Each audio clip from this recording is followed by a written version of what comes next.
বাংলাদেশ স্বাধীন হয়েছে, নামে স্বাধীন আছে, জাতি এখন পর্যন্ত স্বাধীনতা খুঁজে পায় না। এদেশ স্বাধীন হয়েছে, স্বাধীনতার পর যারাই ক্ষমতার মসনদে বসেছে, ক্ষমতার মসনদে বসার পূর্বে তারা ধর্মের কথা গান গেয়েছে, লেবাস পরিবর্তন করেছে, তাদের কথা পরিবর্তন করেছে। ক্ষমতায় যাওয়ার পরে তাদের চরিত্রের কোনো পরিবর্তন হয় নাই। যদি তাই হতো, বাংলার জমিনে যারাই ক্ষমতায় গিয়েছে ওই ক্ষমতাসীন দলের নেতাদের ব্যাপারে কটূক্তি করলে এ দেশে আইনের ব্যবস্থা করা হয়েছে, বিচারের ব্যবস্থা করা হয়েছে, কিন্তু ইসলামের ব্যাপারে কেউ কটূক্তি করলে কোন বিচারের আইনের আওতায় আনা হয় নাই। এ দেশে সরকার দলীয় প্রধান এবং সরকার দলীয় নেতাদের ব্যাপারে কোন বক্তব্য কটূক্তি করলে তার শাস্তির ব্যবস্থা হয়েছে, জেলের ব্যবস্থা হয়েছে, জরিমানার ব্যবস্থা হয়েছে।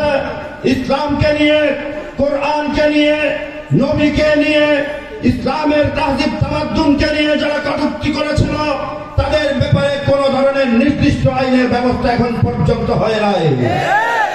তারাই ধর্মকে ব্যবহার করে বারবার ক্ষমতায় যায়, তারাই ধর্মের দোহাই দিয়ে বারবার ক্ষমতায় যায়, আর ধর্মের বিপক্ষে তারা আইনগুলো বাস্তবায়ন করে।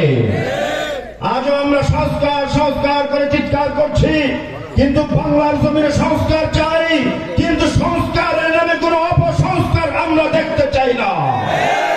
বর্তমান সরকারকে আমরা পঞ্চগড় থেকে উদাত্ত আহ্বান জানাতে চাই, আপনি নারী সংস্কার নামের যে অপসংস্কারের বিলের কাগজ আপনার কাছে জমা হয়েছে, এটা আপনাকে অনতি বিলম্বে ছুঁড়ে ফেলে দিতে হবে। এটার প্রত্যেকটাই ইসলামের সাথে সাংঘর্ষিক। আমরা বাঙালি জাতি, বাংলার মানুষের মেয়েদের কোন ইজ্জত নিয়ে ছিনিমিনি খেলতে চাই না। বাঙালি মেয়েদেরকে নিয়ে তাদেরকে নিয়ে আমরা বেশ্যা বানাতে চাই না। যদি এ ধরনের বিলের মধ্যে আপনার কোন সম্মতি বা স্বাক্ষর থাকে, এই দেশের মধ্যে 9 বছরের রাজা 13 বছরের সাজা হয়েছে, এই দেশের মধ্যে 16 বছরের স্বৈর শাসক দেশ থেকে পালাতে বাধ্য হয়েছে।